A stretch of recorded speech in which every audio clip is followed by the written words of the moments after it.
Coba deh, pernah nggak kepikiran kok kayaknya pasar keuangan itu polanya gitu-gitu aja ya? Naik tinggi banget, terus tiba-tiba jatuh. Nah, hari ini kita bakal kupas tuntas sebuah teori yang cukup berani, yang bilang kalau semua ini bukan kebetulan. Katanya sih ini semua siklus yang sengaja dibuat. Yuk kita bedah bareng-bareng. Jadi, pertanyaan utamanya simple banget sebetulnya. Apakah siklus boom and bust ini sesuatu yang alami, kayak musim hujan dan kemarau gitu? Atau jangan-jangan memang ada sutradaranya di belakang panggung yang ngatur semuanya? Nah, buat jawab itu, kita nggak bisa nebak-nebak. Kita harus mundur sedikit, lihat ke belakang, ke sejarah. Dan ternyata, kalau kita lihat datanya, crash pasar yang besar-besar itu polanya mirip banget. Bahkan bisa dibilang, bisa diprediksi. Coba lihat timeline ini. Jauh banget loh. Dari tahun 1800-an ada krisis kapas dan properti. Terus maju ke tahun 1873, krisis kereta api. Yang paling terkenal, Great Depression 1929. Lebih modern lagi, ada gelembung.com tahun 2000 sama krisis KPR di Amerika tahun 2008.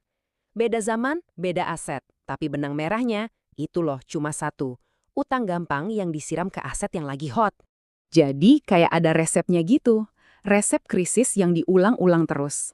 Pertama, bikin utang jadi murah dan gampang banget didapat. Nah, ini kan bikin semua orang jadi euforia, ikut-ikutan borong aset. Hasilnya, gelembung raksasa. Dan ujung-ujungnya, duar, pecah. Habis itu, siklusnya diriset lagi dari awal. Oke, kalau utang gampang itu ibarat bensinnya. Pertanyaannya, siapa yang pegang selang bensinnya? Siapa yang bisa buka tutup kerannya? Nah, teori ini nunjuk ke satu tuas utama yang powernya luar biasa, suku bunga.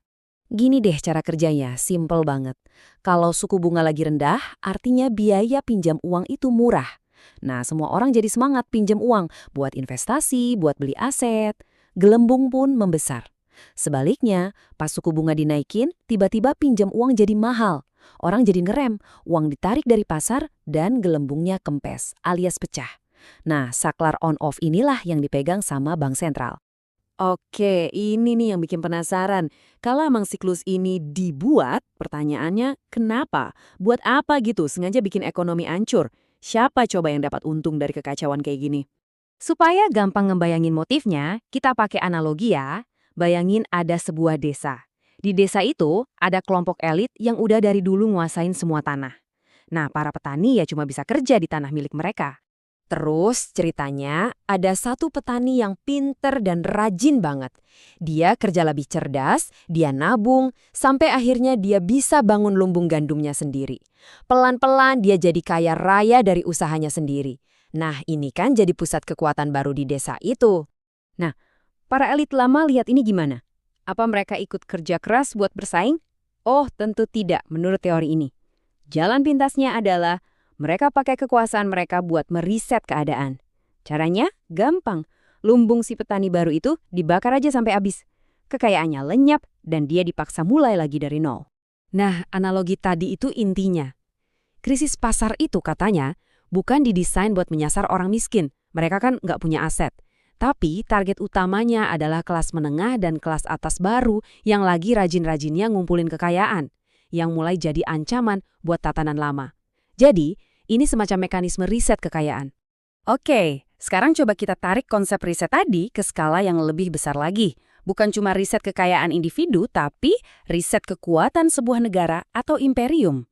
Ini yang katanya menentukan siapa yang naik dan siapa yang turun di panggung dunia. Kalau kita pakai kacamata analisis ini, Amerika Serikat itu katanya lagi ada di fase-fase akhir siklus imperiumnya.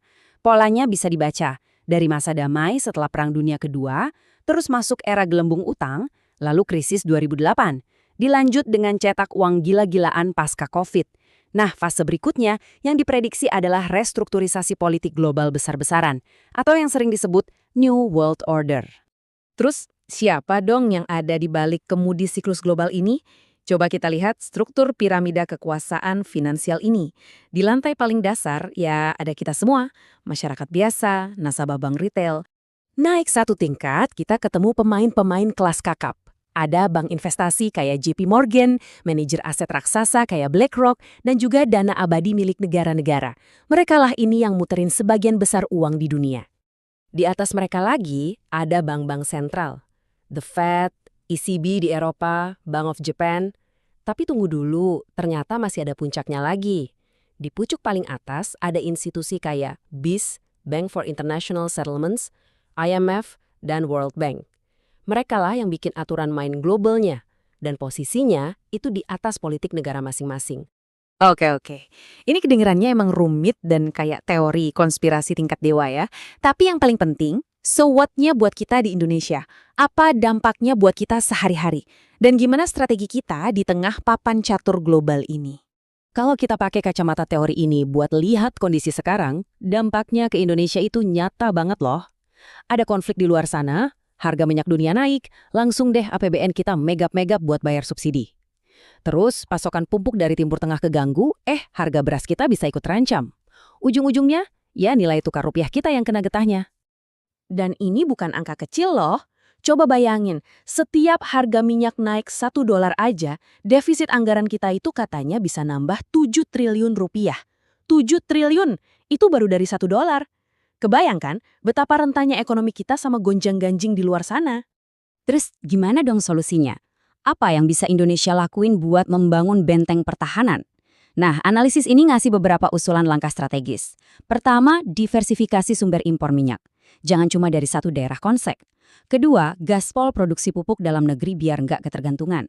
Ketiga, dan ini penting, dolar hasil ekspor itu diparkir dulu di bank dalam negeri biar rupiah kita kuat. Itu tadi kan strategi buat negara. Nah sekarang, gimana buat kita sebagai individu? Kuncinya, kita harus ngerti satu konsep psikologis yang namanya hasrat mimetik atau mimetic desire. Gampangnya gini, kita tuh sering banget pengen sesuatu bukan karena kita bener-bener butuh, tapi karena lihat orang lain pengen itu juga. Nah inilah yang bikin kita gampang banget terseret arus euforia massal, ikut-ikutan beli pas lagi di puncak. Nah, ini yang membawa kita ke pertanyaan terakhir yang cukup menohok. Kalau ternyata kita semua ini lagi main di sebuah permainan yang aturannya udah dibuat sama pihak lain, gimana caranya kita bisa menang? Teori ini ngasih satu jawaban ekstrim. Satu-satunya cara buat menang adalah dengan nggak ikut main. Maksudnya, berhenti meniru, berhenti ikut-ikutan. Mulailah ciptakan permainan baru kamu sendiri, jadi 0 to 1. Nah, gimana menurut kalian?